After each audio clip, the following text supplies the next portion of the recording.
Shut up and sit down.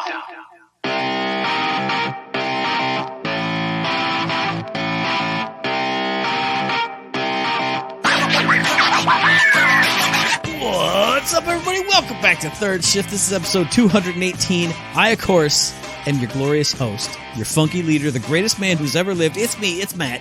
I am so happy every 2 weeks when I get to put myself over and say how great I am. And I also get to say how great my best friend Eric is, because he's the Beastmaster of Third Shift. He brings the light, he brings the bears, he brings the light bears. He does all the things. Look at, if you guys could only see him now, he's bringing the magic. He's there with me, and we're going to start the show like we do every single week. Well, every other week I say this, but every single week we start with what we've been doing this week. My friend Eric, what have you been doing this week? Well, you know, that's that saying everyone always says on the podcast, you know, time's a flat circle. I don't know what's happening. So I don't know if I beat 13 Sentinels last week or if I beat it from last week to this week. I want to say I beat it last week and told you guys I beat it last week. That's what I want to say. I feel like that's not right, though. No? I feel like you beat it over the weekend and sent me a text and was like, hey, idiot, you got to make sure you get that game. Okay. I feel like that's right. Okay, perfect. So there you go, everybody. 13 Sentinels has been beaten. Now, the downside is they added a whole extra area, made it more difficult. And when I say made it more difficult, that extra area is really cool, really difficult. Crazy scenarios. So getting the S ranks on those is going to be super challenging. Of course, I want to get all the S ranks so I can get the trophy that gives all the S ranks I need. You need 30 of them, and I have 20 of them. So I need 10 more S ranks to get that trophy. And then, of course, they also give you some cool things, little lore bits and whatnot you need for another trophy, etc., etc. 3 trophies later, I'll have a platinum. And I feel like I need to get that platinum because that's a platinum not a lot of people are going to have. Because as amazing that game is, not a lot of people are going to play that game. It's like a niche kind of title, you know what I mean? So I feel like if I have the platinum sitting there with that one, it's kind of special. So I'm going to get it, but right now, I played it a bunch. I had a great time with it. I smashed through it, and I'm like, all right, I got to move on. So I started playing Final Fantasy VII, everybody. Got back into it, working my way through it. As I already said, y'all go over to Patreon, throw $3 at us, and you'll hear all about what I'm talking about with that FF7 remake. I'm not going to sit here and tell you all about it because those who love us just love us with all their hearts. They know where I'm at and what I feel about it. So, let it just be said, I've been playing that and having a good time. And on top of it all, playing some Ghost of Tsushima. Not as much as I'd like. I'd love to keep playing a lot more of that so we can get our raid on, get our final gear built up. It just doesn't work out. It's a pain in the butt, you know, trying to get together and do anything because of all of our schedules are vastly different at this point in time. So I feel like Friday night, Saturday night's kind of like the only nights to do it. Saturday night's buddy Matt's usually busy doing his own thing. Friday nights is our traditional only us. We play our games and hang out and have a couple beers. And so it's like, well, that kind of screws everything up. So playing with everybody all together, I don't know. We'll have to figure something out. I don't know. But we got to figure something out because that game is great. And I'm getting great gear. And I'm gearing up. And I'm ready to do that raid. And I heard that it is amazing. It's an amazing finale to this whole little DLC we got. And I want to see it. And I want to experience it for myself. So, of course, with all that being said, those are the games I've been playing. If I've been playing anything else, meh. It's not like something I've been playing a ton of. Of course, you guys know the Borderlands. A little bit of probably Destiny here and there. A little bit of Overwatch. But not real serious on those right now. Though, you know, just a lot of stuff taking up my time. World of Warcraft, you know how it goes. So what about you, Mr. Matt? And of course, before I throw it to you, sorry, real life, I didn't say anything because there's really nothing going on. COVID's spreading, the world's dying. You guys know how it goes. That's what's been happening. That's what we've been experiencing. But I'm alive and well, spreading the good cheer to all you little boys and girls. And while I'm spreading that cheer, Matt's going to tell us how his week was. Well, my week was pretty much the same in the real life part. Like, I don't even know what's been going on. It's just been a week, and just put your head down, just get through the week. And we're almost through the week right now. But in the video game front, playing Ghost of Tsushima, all the things you just said are all the things I do and want to keep doing. I want to play that.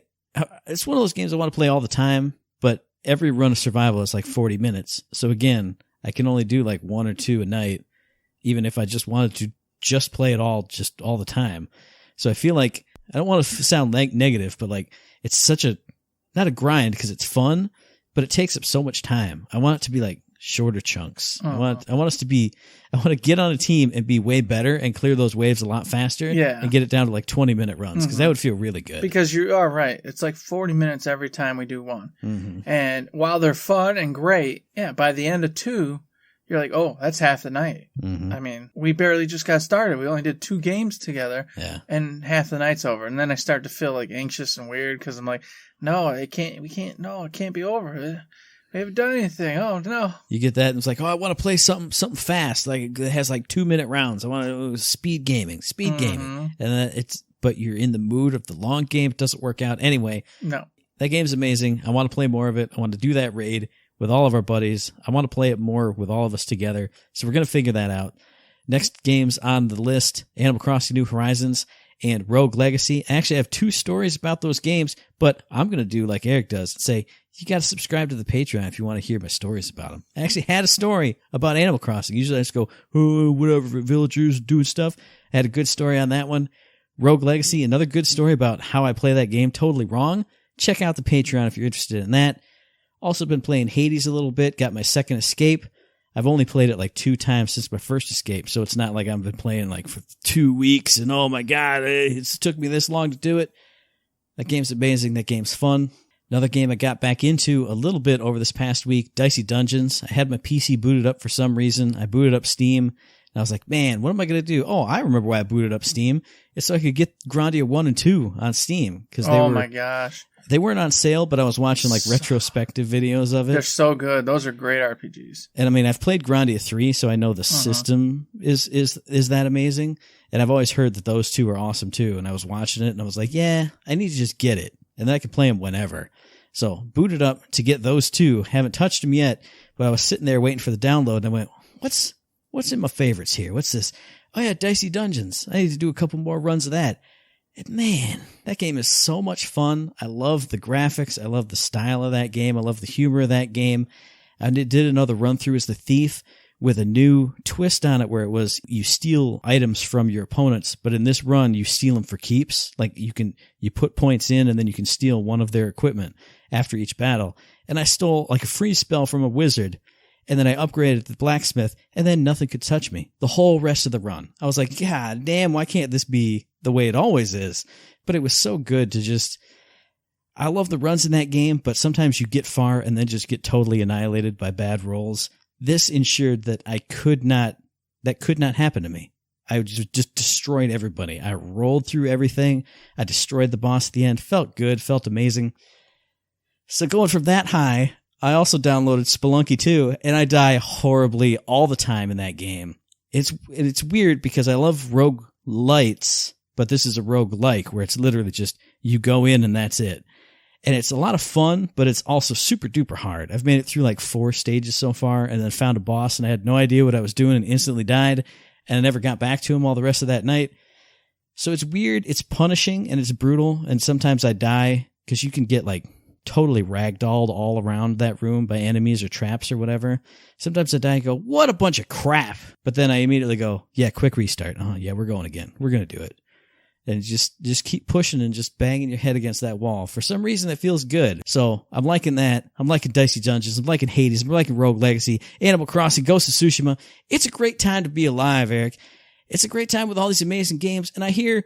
you got another amazing game coming up for us in your releases this week, too, right? Well, you want to talk about a great time to be alive. These poor sons of bitches aren't having a great time being alive, okay? Because Supermassive and Bandai Namco have come out with another Dark Pictures anthology game called Little Hope.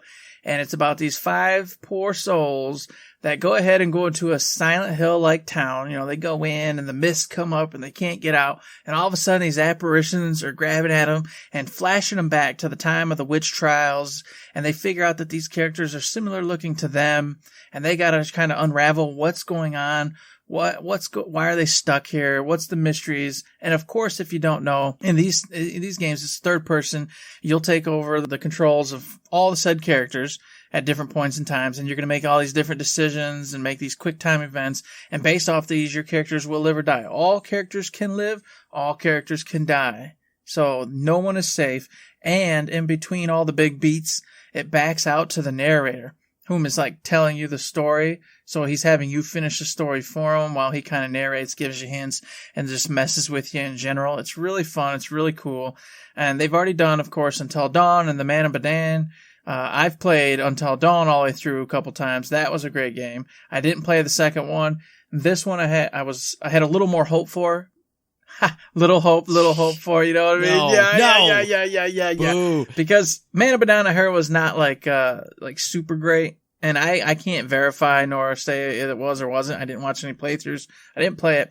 But this one's kind of getting better scores. They're saying, hey, this one's, more along the lines of Until Dawn, but still not quite up to the peaks that Until Dawn had.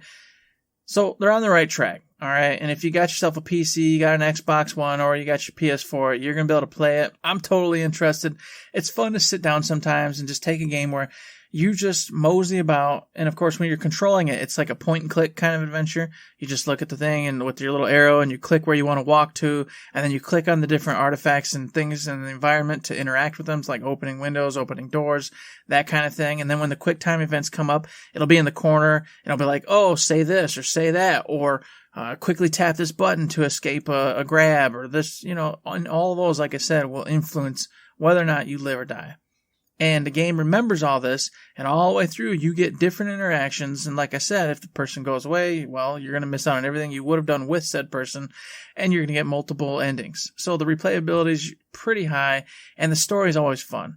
Because, like I said, it takes place back in, it's current day, but the storylines back in when the witch trials and people were just accusing everybody of being witches, and there was all sorts of foul play going on. And you're there trying to solve the case of why these people look like you from the past. And, of course, this whole witch trial, why was this lady blamed for being a witch? Was she actually one, or was the person that blamed her a witch? What's going on? So it's a cool mystery, lots of spooky things going on, lots of, jump scares and actual monsters coming out to get you, and a lot of decisions to be made that make you all nervous, because if you make the wrong decision, you might be dead. Really neat, really fun. I recommend everybody go check it out. And of course, with that being said, what you got, man? What you got? Come on, I see you poking chick over there. Now, you had a game about people in a horrible situation. I got the exact same thing. I got Yuppie Psycho Executive Edition, which dropped for PC and Switch. I think it was last week, actually. And this is a 2D survival horror kind of comedy adventure game developed by Baroque Decay, published by another indie. You basically play the character of like a salaryman, and in this society that they live in, he's like the lowest rung. He's got like no education, he's got no skills, but he gets randomly like a mysterious letter that's saying, hey, you've been accepted for a job at this big corporation that you totally are unqualified for. So he puts on a suit and tie, first time ever wearing something like that, goes to work, and he finds out that in this big corporation, his job is to kill this witch that has somehow taken over the building. Like you go in and it's, hey, normal people waiting for their interviews and stuff. Then you go in and then there's blood everywhere, big things scrawled, kill the witch. And you basically take the job of this witch hunter and you have to go through the building trying to find her, and then finding all these other horrific, horrible situations that are going on in this building. Like there's a wall that's got like a giant mouth that's eating people, and like naked people are worshiping this giant wall thing. But then also you have situations where it's kind of like as if Office Space was merged with like this horrible, like disgusting horror reality. So you have moments of levity with your actual coworkers, because you actually can't let on that you're a witch hunter either. So you have to play as this, dumb, jokey office guy. And so you'll have fun with your coworkers. And then as you explore the halls, you find the twisted, disgusting, horrific things that are going on in the building. So like I said, it's more of an adventure game. It's got those adventure game puzzles. You're kind of wandering around, picking up pieces and items to use over here. But you are also picking up health items, and like to save your game, you have to get witch paper and use them at the photocopiers. You photocopy your soul. So it's got a little bit of that old Resident Evil with the typewriters and the ribbons type thing going on. But as far as I know, there's no combat in this game. It's kind of a walk around and investigate adventure type game. I will say the graphics here are what really, really hooked me into this, and I'm probably going to have to get it because the character portraits are really awesome anime pixel art style. They look really sharp, really nice. A lot of the cutscenes go into that style too. But the everyday graphics of you walking around, it's kind of like if you took Beat Cop with those elongated pixels and like you pinched to zoom on those characters and they blew up a little bit. Everybody's got these little waggly arms and wiggly feet. Thought you didn't like the waggly arms and wiggly feet. I don't like waggly arms on a normal human. On a little pixel man, it's great. So I don't know. It's just this really charming pixel art style for the in-game characters as you're going through this horrible stuff. And that's kind of how that horror kind of juxtaposes really well. You're this goofy character in a suit with your little briefcase, and you turn the corner and like some guy's on the ground with his head ripped off by some kind of monster. So if you're in the mood for some fun and some horror at the same time, definitely check out Yuppie Psycho Executive Edition. I'm going to be checking it out too. I'm going to be having like a disgusting and yet fun time. If anybody's interested in either of those things, man, check it out. It looks great. I'm going to be picking it up probably for the PC, maybe for the Switch. I don't know. Having a horrific time at work. Wait, actually, that doesn't sound very good. Never mind. I do that enough already. Don't do it, man. Don't do it. Stay cool, stay calm, stay collected. Oh, yeah. Come on. Everything's great. Popped heads, that's just a normal day at work. You know what I mean? We got to change the subject on that. We got to keep rolling on into the Gearbox section of the show, in which I tell you that we got shift codes for Golden Keys and Borderlands 2. So hit up the Twitter, the Reddit, the forums, the Instagram. Hit up your preferred shift code provider. Get yourself some free loot at a fantastic game. And hey, also, I didn't put it in the show notes, the Commander Lilith DLC is out now on the Switch, and it's out for free for a limited time. So while you pop in your Switch with your handsome collection, your Borderlands Ultimate Collection thing on your Switch, and you're booting up Borderlands 2 to download this, get the shift codes, get yourself some free loot in a fantastic game, like I always say. Now, I put those in the show notes, and they must have disappeared. Pulled a little magic on me, I suppose, because I popped those into the show notes, saying that you get that Commander Lilith DLC for free, of course, if you have that Legendary Edition or the Handsome Jack Collection on the Switch until December 3rd. And I was like, dang, man, wish I had gotten those for the Switch, you know what I mean? And then I went, well, Eric, you already have it because you bought it. So it doesn't really matter, does it? No, yeah. Okay, all right, never mind. But very cool for those individuals that have it on the Switch. Now they get to experience all the really cool stuff free of charge and have a good time with it. And of course, while they're having a good time, Gearbox said, we want y'all to have a good time sooner. And I'm like, what you mean, Gearbox? What you talking about? And they say, hey, guess what? Season Pass 2 and the Designer DLC, it's all coming at you. Instead of the 10th, it's coming the 9th. Bam, everybody. A day early, you get in on the action. And you're like, why would you do that, Gearbox? And I can tell you why they're going to do that. They're going to do that because they don't want to deal with double trouble come launch day when they have to have the upgraded versions of their game ready to rock and roll. And, of course, having the designer cuts, etc., all rocking and rolling at the same moment. They're going to have the one the day before, so if there's any crazy bugs or any kind of flare-ups, they can fix it that day. And then the next day, when everybody's going, time to play my Borderlands on the PS5, woo! If there's any bugs or fixes, then they can concentrate on that instead of two things at once. So I appreciate it, Gearbox, but I know what you're really doing. I know what you're doing over there. Well, see, actually, they get to roll it out in 3 little waves. Because you do this on the 9th for all of us current gen scrubs who don't get the hot new stuff. You roll it out on the 10th for the Xbox people. They roll it out on the 12th for the PS5 people. So you got a 3-day maximum window. So guaranteed there will be no hot fixes for Borderlands 3 that week. They'll be so busy doing all this stuff, rolling it out to 3 different areas and avenues and consoles. And why not? If you can't get your hands on a next gen system, it's nice to get a little day early and just be rolling through one extra day, having fun with that new skill tree and everything. Indeed it is. And of course, if you're rolling through that and you got your hands on a brand new system, we're recommending, we've been telling y'all, you need to be checking out some Godfall. And before you get these systems, before you go play Godfall, my name is Bife, got the old hookup. The boys over there at Gearbox, or the boys at Counterplay, boys and girls, went, hey, we want you to do a cool little lore segment on our game because we know you're over there in the Destiny community busting out videos that everybody loves and adores about lore. It's your whole shtick. And he said, this sounds fantastic. So he did a 4-part lore series over there telling you everything you need to know from the creation all the way up till the game actually begins. And I'm not going to go through the whole history. I could because I've watched all 4. But I will break it down real quick. All right? Big time old god. She wants companionship. She wants her children. So she creates her children. These are the gods. They take the shape of all those really cool Valorian plates you see in the game. They have all the different essences, courage, fear, etc., etc., etc. Okay, so those guys and gals, they start to exist, and they're like, da-da-da, well, we want to create something. We want to be cool. Now, mind you, the oldest god, the original god, sacrificed herself to create her children, so now she lives on in this essence form now, this energy, which comes into play later on. After that, of course, the undergods now create their own things, the Valorians. This is what you are. You're the Valorian. So they create the Valorians. The Valorians start to rule over the earth, this whole thing.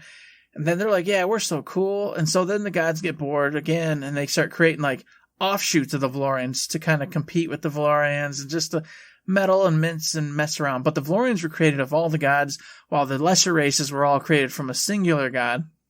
So they start to inhabit all the different levels. The Valorians say, we're so cool, and we don't like what the gods do anymore. So they go and they start killing all the gods. But you can't kill gods, but they return them to their essence, and then their physical forms go away. They didn't just do it maliciously, but whatever. Doesn't matter. Go listen to the story if you want to know why they really did it. I'm just telling you that's what they did. Eventually the Valorians go, yeah, we love to kill and murder. So they kill and murder all the other races, and then the one of them's like, this is crazy. What are we doing? And it's like, wow, this is so much fun. And then they fight. Wow. And then the one wins and the other loses. And then all of a sudden you're like, whoa, I'm a loser, but I'm not going to be a loser forever. And then you start your adventure.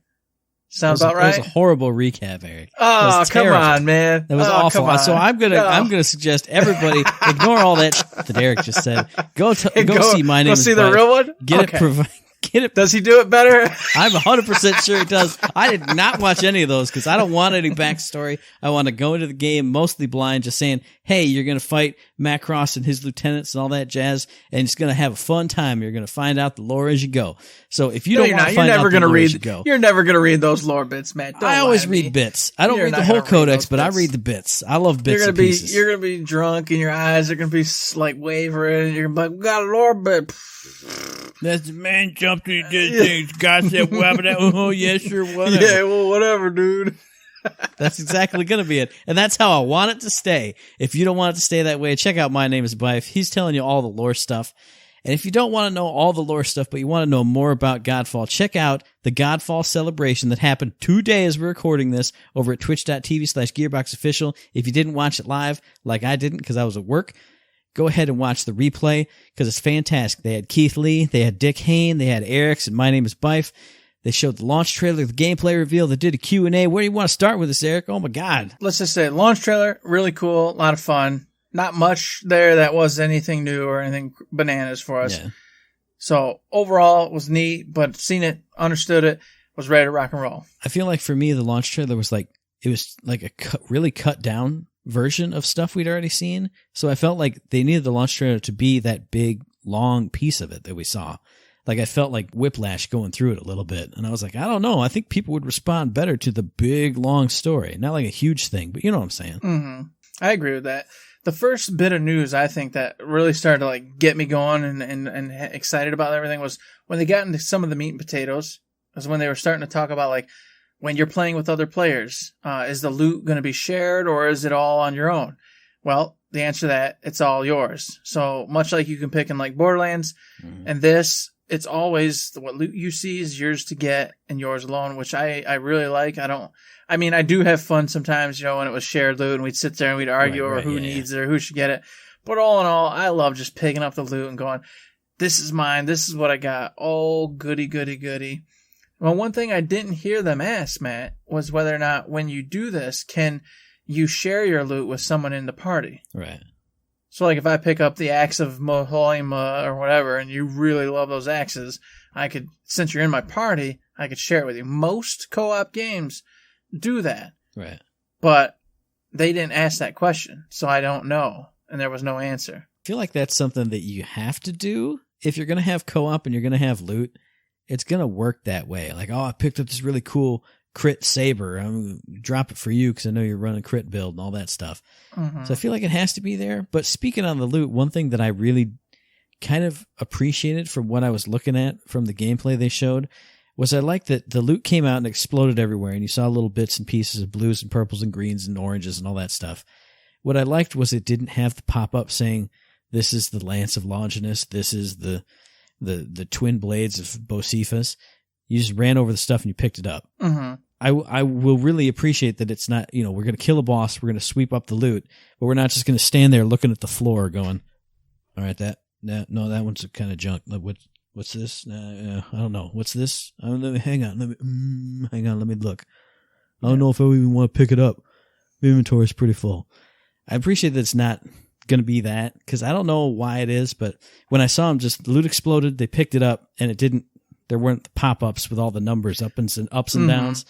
I like that wasn't there. Well, and what was really cool about it too was what was there was when you picked it all up, ran over it, it started to show you in the side as you picked them up, like little images of, and then the name for what it was. So it was like, oh, the cathedral gauntlets, and then the withering arm plates, and so you got a gist of what you picked up as you're still running. Right. But like you said, gameplay just kept snapping and popping. You kept moving and moving. So that was really cool. I enjoyed that. And then they were showcasing you switching between your Valor plates. And I got a little confused because I'm like, all right, I totally understand this. You go back to your hub, and then you get to, change out your Valor plates, try different builds, which we'll talk about here some more. But what was weird was they show early on that you're obviously Macross's buddy. Is it Oron? I always get that name. Aaron, whatever. Something like that. You guys know. I don't know. Names are just too difficult. The only reason I know Macross is because Macross was a buddy's character that he created when we were like the 3rd grade for a story we were going to do. So it's super weird that Macross is actually now a real character in a game that's successful, whereas it was just some made-up character we did like when we were in 3rd grade. So it's pretty fun. And Macross is basically Macross, which is a legendary anime from way back in the 80s. So that's how I think of it. Gotcha. So we got all these different levels of where we're getting it from. I know it's a Raymond Feist character too. So just so if anybody doesn't know. So lots of places. Anywho's, it seems like you're him. So when you do co-op stuff, that's kind of confusing because obviously you're all going to be the same character. And then it's more confusing because in one scene it shows him talking to like other Valorians, and they're like, we're on your side, which, okay, that was cool, but they didn't elaborate. They didn't talk about it at all. Like, okay, so do you have a team of Valorians now? So like if I change to the Moth set, well, that's a female. Does Aaron just turn into a female? Or are you assuming the role of whatever the female is that's going to help you on your quest? Right. And then same thing, like there's that Rhino one. He turned into this giant, bulky Hulk smash thing. Is that him just transforming into a Hulk smash thing? Or is it some Valorian that's helping you, so you're actually taking the role of that particular Valorian? They don't specify or talk about it at all. And it's not that big of a deal. I was going to say, it's not that deep, dude. You don't got to worry about that. No, it bugs me. I don't like it. I'm just like, well, what's the deal? Is this dude some kind of like weird kind of like morphing creature and he can just change shape into whatever he wants to fit the plate? Or is it lots of different Valorians helping him out and you're just taking the, over one of them characters? Well, see, that's what I was thinking is maybe the Valorians aren't even physical beings anymore. The gods went back to their essences. The old god went back to the essence. Maybe now that you've been defeated, you are just the essence of this character. So as you inhabit the different Valor plates, you just fill out what the Valor plate is. Your essence fills that, and you're basically performing the role of that whatever legendary. That particular Valor plate was, or god was, or whatever. Maybe that's the case. I don't know, but I want to know. And they didn't say. That's what I'm getting at. I'm like, y'all going to drop all this other lore on us. You're going to drop all these nuggets, and you're still going to leave like, what's going on with you changing up your roles and sexes, etc., and just not even say what's going on. That's kind of strange, man. It's not that deep, Eric. It's not that deep. Don't tell me what's real and what's not real, man. I can decide for myself. But speaking of deep, I had to skip about the first third of the Q&A session. I talked to Eric about this off air, but they went super deep into lore stuff. Bife was asking all kinds of questions. What about the story implications of when this race was mixed with this and does all this? So if you really want to know that lore stuff, if you watched all his videos, definitely check out that first part of the Q&A because that's there too. Me, I like to go in with a totally blank screen and just experience the stuff as it is. So I had to skip that, but what that took me straight into was a question about endgame. And the 2 endgame things they discussed got me super hyped and super excited because they were talking about the dream stones, which is basically like alternate reality or ideal reality versions of situations and characters that went on from this other character's mind. That's the lore thing. I don't need to know how it works. I don't need to know who the character is, whatever. But they were saying how the dream stones are basically kind of like roguelike situations where you go in, you'll have like random rolls of here's this old boss that you fought, but now he's got new abilities, or he's in this new area, or he's got this new situation going on around him, and you're playing different rounds. That's the word they were using. Different rounds. So you got through like 6 different rounds or whatever. And then you beat that Dreamstone, and then the next level of Dreamstones open up. So I love stuff like that where I wouldn't say I always like random stuff all the time, but I like roguelikes, I like roguelites, procedural generation, random rolls of stuff. So it's not just you and me playing through the exact same content over and over and over and over. Now maybe this boss is in the water realm, and this boss that's normally in the water realm is in this earth realm Dreamstone that we rolled, and he's getting, he's got this lieutenant with him, or these enemies that aren't normally with those characters. Now he's got this new ability.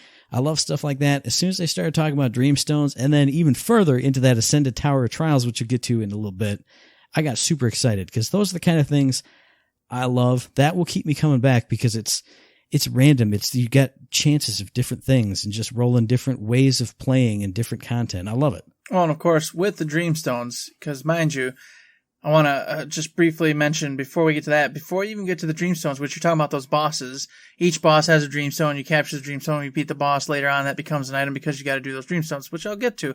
But there's also the mid-level bosses.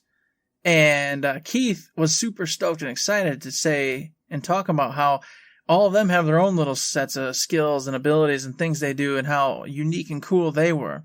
So on top of your main bosses, which are always really fun and cool, you're going to get, I think he said 10 or so mid-level bosses as well throughout the game to encounter and have a good time with. So I enjoyed that particular nugget of information. I can't remember if he said those would be in the Dreamstones. I think he did, but I can't remember for sure at this point. I feel like he did, but even if he didn't, why wouldn't they be in there too? I mean, They have to be in there. Yeah, you got to go through multiple waves before you encounter the boss. So why not throw in your mid-level bosses in those waves as well to make it even more fun and juicy and unique?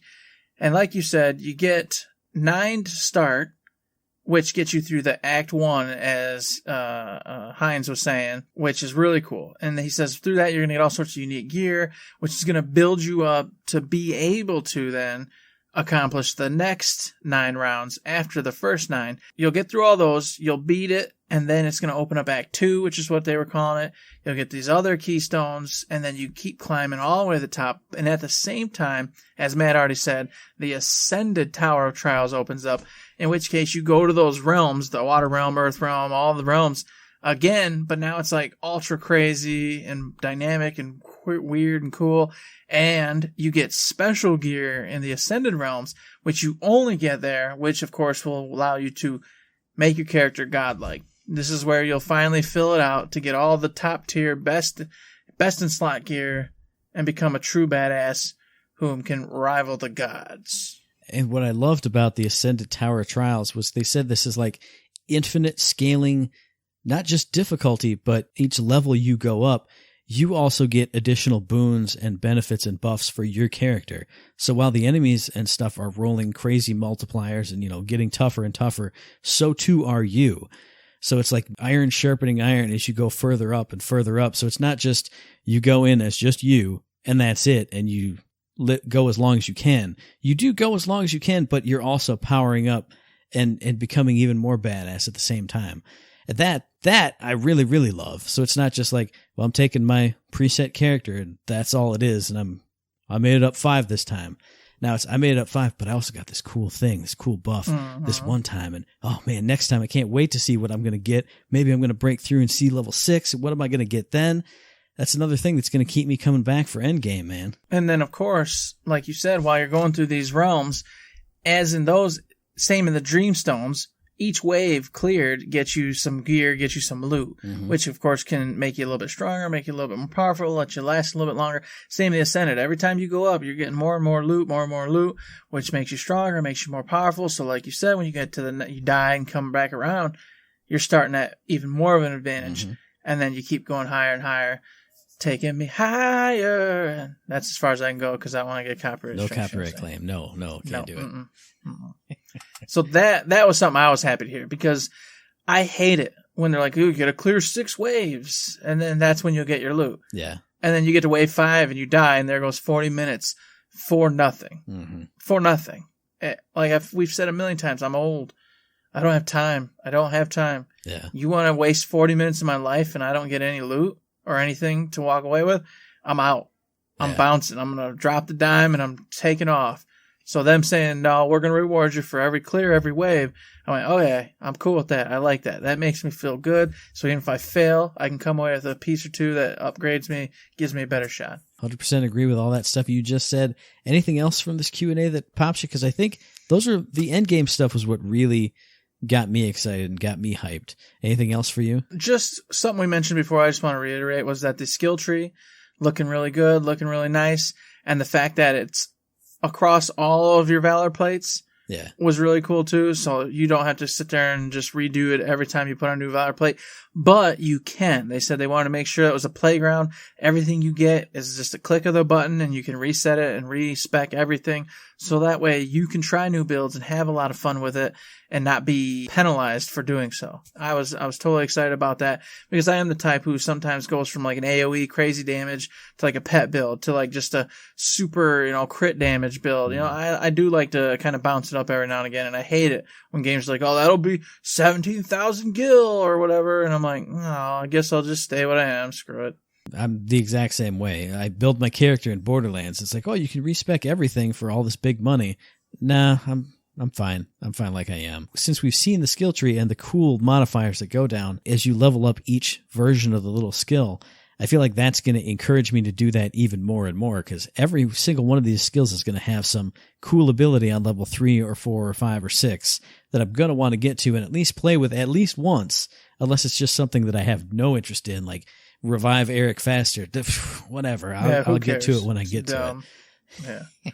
Support, blah. Do I want to help Matt be better? No, I don't. No. I don't at all. Yeah. You do damage, I'll live forever. That's how it works. That's how it's going to work. That's how we do it. Exactly. That's how we roll. But you guys can roll however you want to because this game's going to give you all the options. From the sounds of it, we haven't touched it. We haven't played it. Mm-hmm. But from what we hear, it's looking pretty damn solid.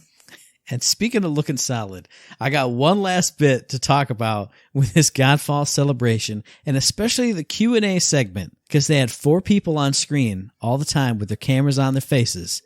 And when someone would take over the conversation, they'd make the other guy smaller and blow the one dude up. Like his whole camera feed, his whole little rectangle that I'm in right now on your screen, it became bigger. And then they would talk, and then they would switch to someone else, and then that person would get bigger. And the other 3 would get minimized. You know what they didn't do? They didn't like super zoom in on poor Keith Lee's face, so his whole his face filled the whole screen. And he went, "We've perfected the gameplay loop." They didn't do that. Borderlands show you need to take notice of how it's goddamn done. This is how you do it. Don't do what you did last time, Borderlands show. Don't do it again. Don't do it. Never again. I can't deal with it. I don't want to see take the funny faces. Giant face. I don't like the funny faces. Can't do it. The old face, it scares me. Goodness. And you know what else I can't do, Matt? What's that? I can't abide by what Sony PlayStation has decided to do. I can't. I've got to state my piece real fast before this show ends. If you don't know, folks, Sony has decided in their super genius minds that they're not going to let any retailers have their console in store at launch. They're going to online only everything through the end of the year, if I read that right. So any chance of a regular schmuckatelli getting a console is gone. You now got to go online this is the best part, at a specified date and time, the launch date, obviously, and then order one of the launch date, consoles. Mm-hmm. Okay. Yeah. This worked out so well, Sony, for you last time, didn't it? Oh, tomorrow we're going to launch our consoles for you to pre-order. 10 minutes later, they went up. Oh God, what happened? And then they were gone. Yeah, I've got all the faith in you, Sony. All the faith that you're going to do this right. And even if you do it right, now the entire world, every scalper, every little nasty little scumbag in the world knows that this ticket item, this hot little banana is going to be what every child and grown-ass adult wants for Christmas. So you know what they're going to do? They're going to be waiting like the vultures they are, to buy 70 of them. And every stinking little streamer and PC guru and goofball out there, they're all going to be out there doing the same thing. Even though they already got 7 of them the last time, they're going to want 7 more so they can give them away in their giveaways and get their ratings and their views up, etc. And I'm going to be in there fighting with them all, trying to get one just so I can play the damn games. Okay? Now, you're right to some degree. Now, I have thoughts on this too, but the deal is the consoles will actually be at the store, but you can only purchase it online and then go do a pickup in store. So online Joan Schmuckatelli is not going to be picking up your local Target's PS5s because he can't come pick them up. Well, yes, the stores are only getting so many, just like they would at launch. Right. So if Target was going to get 8, they're going to get 8. Yeah. However, they'll still do it the same way you always do it when you online order. Ship to house or go pick up. That's how it's always operated. That's how Best Buy did it. I could have had it shipped to the house, but I don't trust in shipping to the house because it always fails. So I chose pick up at Best Buy. So I'm picking up your Xbox at Best Buy on the 10th. Mm-hmm. But this is the same thing. It's just they're getting another batch for you to fight for, and then either A, go pick up at the store or have them shipped to your house. It's the same thing. Yes, you're right in the sense that the stores are all getting the consoles. That makes me wonder, though, because with some retailers, you pick your store, and it won't be available online, but it's available for pickup in store. If they do it that way, then that might up your chances. That'll work. Because then who's going to come out to Bonafide Village out in nowhere to pick up their console at the Best Buy there? So you got a better chance. So you're just fighting with everybody in Bonafide Village, which still it's going to suck. But I feel like as long as they do it that way, like if my local Target and Walmart can't ship it, like shipping is online unavailable, only for pickup in store, it's at least better. Because I feel like, now I don't want to be stereotypical, but anytime I go to a midnight launch of anything, I'm there with guys who are digging for sulfur all day in the sweat mines of Biovania. With the COVID stuff we got going on, I'm not going around with the unwashed masses standing right behind Johnny Stinks. So I like this, as long as my local stuff doesn't get shipped across the country. And that's what I'm worried about. As long as they do it right, I like this. I hope that's the case, but I see it just being basically, well, Best Buy as a whole is getting another 120 consoles. Right. 8 of them would have went here, 10 of them would have went there, whatever, but they're just going to go just like they did before. All right, well, Best Buy's got 180. Throw them back up until the 180 are sold. And then just go. I hope it's the way you said, and our Best Buy gets 10, and you have to go through this Best Buy to get those 10. I was looking it up before we got on here, and most of the stuff I saw said that. Like, your local store is going to get some, but you have to buy it online through the store, then you can go get it. They just don't want a million freaking idiots bum rushing the store, standing in line, camping outside, all that jazz, which 100% makes sense right now in the world we live in. You can't do that anymore. Like you said, as long as they don't ship them from the store, as long as this Best Buy has 8 and it's put up there at the 48878 Best Buy, you can only get it as pickup. It's at least better. Like I said, it's at least better. It's better, but I'm still outraged because they're not going to do it right. They're going to say at midnight on such and such, and it won't be. It'll be like 9:20 p.m. and then, we did it. And then I'm going to wake up at midnight and I'm going to go, all right, I'm for sure it's going to be great. Sold out. Oh, they were sold out at 9:20. You said midnight. Yeah, we lied. Just like we did last time. Oops. All 8 over here are gone. Lols. This is a totally different thing. Because I just saw on Twitter, Walmart put out, hey, on the 10th for the Xbox Series S and X, it's available at this time, 12 p.m. Eastern or whatever it was, some damn time. So hopefully, as long as each retailer puts their stuff out, it's live at that time and that time only for pickup in the store. Don't ship mine away. Come on, Eric. You got to have a little bit of faith. I'm trying to pump you up, Eric. You can get I know one. It's going to happen. You can get one. You can get 2. You could buy 2 and come into my house and be like, guess what, Matt? And you have 2 PS5s in your hands. You'd be like, give me $500 right now, son. And I'll go grab my checkbook. Rickety, rack, root. There you go.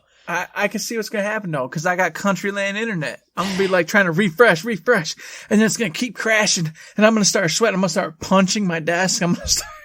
That's why you do it at work, dude. Oh, I'm taking an early lunch about 9 a.m. Pacific time, Crystal, whenever that is. That's when you do it. Is. Company internet. Get it. Yeah. So I don't know. I'm skeptical. I know you're trying to make it seem better. I don't have a lot of faith. I had faith when I could walk into my local Hodunk Myers in the middle of nowhere and pick one up at midnight or like 2 in the morning. Right. Because I can do that because, I'm awake all the time. And it would have been easier, I think. And I had people who were going to help me, so it was going to even be even easier. And it's all gone. It was taken away. And now I'm there with every other human fighting. I'm with you too, because I have many days next week off, and it would have been perfect to just, I'll catch a nap, in the mid-afternoon, and then I'll just roll out to Walmart at 11 o'clock at night, and I'm just stand over here by the sports area. Okay, beeline, get the PS5, get it done. But yeah, I'll be sitting here on my not quite country boy, but half-hearted city boy internet, hitting F5 all day long, trying to find it. Trying. What an open text with me going, did you get one? Did you get one? Who got it? Did you get 2? Did you get 1? Do you need me to do 2? I'll try and do 2. Let me do 2, and I can't get 1. No. No, what happened? Yeah. It's going to be interesting. And if you don't know, I'm super crazy and not happy because I've never not had a console launch. Never. This is preposterous. Since the days of N64 and beyond, I've been a day one buyer of the consoles. And this is crazy. I was definitely day one for a few of them, but back when I was a kid, I couldn't get stuff day one. Couldn't even think about it day one. So maybe that's the disconnect for me. Is I'm always Johnny late to the party, or like with the last one, with PS4, waited till Batman came out. Well, I'll get it for that. Boom. I wouldn't be too upset, but my problem is they've already Cyberpunk and and all these other games have already said, yeah, the game's really just gonna kind of suck for the old gen stuff. Sorry. And I'm like, you really think I'm gonna play any game now? Any game on the PS4 when it's gonna be on the PS5? Way smoother, way faster, way better. Yeah. You're out of your mind. So now, if I don't get one, I gotta sit and just watch these games come out. And of course, you all know Eric. The longer a game's been out and passed, the less likely I am to ever touch it or play it. So these games I really want to play, I'm gonna watch them go bye-bye, because the next game's gonna come. But think about it, Eric. How many games do you have? Look around you right now. Take a look around. I'm not looking. Look at Control. You haven't even played. Haven't even bought or downloaded the DLCs for Control. What's Final Fantasy VII Remake doing? How many more chapters you got left of that bad boy? Hey, you just got Hades not too long ago. How many runs have you even done in that? You golly! Look at all the stuff you can do to hold yourself Into the over. Breach, Messenger, Celeste. When'd you beat those? No, never. Gaming is too hard. It's just too hard. I wish I was a kid. I wish I was a kid again, so I could actually beat all these games that I play. Yeah. Jesus. With that though, that's it. I just wanted to get it off my chest. We're gonna end the show and we're gonna move on with our day. So, what do you think out there, podcast listener land? Are you excited for this online only pickup in store future that we're going to for the PS5 and the Xbox Series S and X, or are you just bitter and mad and you had a buddy who was going to hold one for you, but now he can't do it because it's designated for online and the pickups and all that stuff? Let us know via the email, thirdshiftme@gmail.com, on the Twitter machine @ThirdShiftME, and find us on Facebook. Go to Third Shift. Indeed, you can find us over there, or you can go check out that Patreon. We already mentioned it earlier in the show, but I'm going to say it one more time. We treat it like a little old tip jar. You like what we're doing, like what you hear, consider heading over there and throwing us a couple bucks. $3 will get you all sorts of cool things, like the show that tells you all about what we've been playing in a lot more depth than just what you've been playing this week or doing this week, my friends. So get over there, throw us the bucks, and we'll all have a good time together. If you can't, we totally understand. You can support us by giving us mailbag questions, feedback of any kind, 5-star ratings on the iTunes, thumbs ups, the little hearts and stars, and all the things, the Twitch subscriptions and follows. There's so many ways to make our days brighter. So consider doing it, especially as the holiday season comes up. You know you want to put a smile on people's faces and do your good deeds, or Santa Claus is throwing the coal into your stinking little frickin' little stocking, whatever that little sock is you hang above your fireplace. That's going to happen unless you support Third Shift. And you should definitely check out the Twitch channel, because as soon as I get that Xbox in my hot little hands and then download a hot little game to it. I'm going to be like, how does Twitch work on this thing? And I'll be like, I don't know. Let me try and jury rig up a headset, or maybe just not have a headset at all. I'll be showing off some hot new next gen gaming goodness on that new machine on the twitch.tv/thirdShiftMe. And of course, you can always help us out for free by just listening to the very next episode. It's going to drop on the 12th of November. I'm not going to want to do it because I'm going to be wanting to stream from I know, it's going to be insane. But you can check out that episode on iTunes, on Stitcher, on Podbean, on Spotify, and on YouTube. And as I always say, if you like what we're doing, you'd like to help us out, please give us a like, a rating, a review, a comment, a subscription, any kind of good thing on any of those good services, because it does help us out, and we really do appreciate it. We do indeed. We appreciate it in those 5 stars on the iTunes. I've told you before, it's super important because, souls are at stake here. It's very, very important. And, of course, think about this, folks. As Matt said, next week, it's going to be Thursday. It's going to be the 12th. Oh, yeah. I am good. If I get lucky with a PS5, I'm going to have to not touch it. I'm going to have to come down into my little basement, my little den, and do a show for all of you whilst this beautifully boxed device sits here doing nothing. No. And it's going to talk to me the whole time. It's going to tell me, Eric, you're stupid. Eric. Here's what we do. I'm saying it on the show, so we got to manifest it in reality. If you get one during this whole week, you got to make sure this audio stuff, then the visual stuff is up. If you get it, instead of doing a show, we do a live unboxing with Uncle Eric. This little 20 minute thing. You show it off on your hot little camera, and I go, oh my God, wow, Eric, so cool. I drool the pool. And if you don't get it, that's when we'll do a show, and you'll be angry, and I'll be itching to play some more Yakuza or Watch Dogs. You'll be angry because you don't have a PS5, and it'll be a really bad show. So either we'll do a bad show or a live unboxing, and that'll be the episode. Perfect. Sounds like a good plan to me. So we'll make it reality, hopefully. Hell yeah. One way or the other next week. And with that blood agreement that's been sealed by fate on the podcast here, there's nothing else to say but... Don't forget to say yay.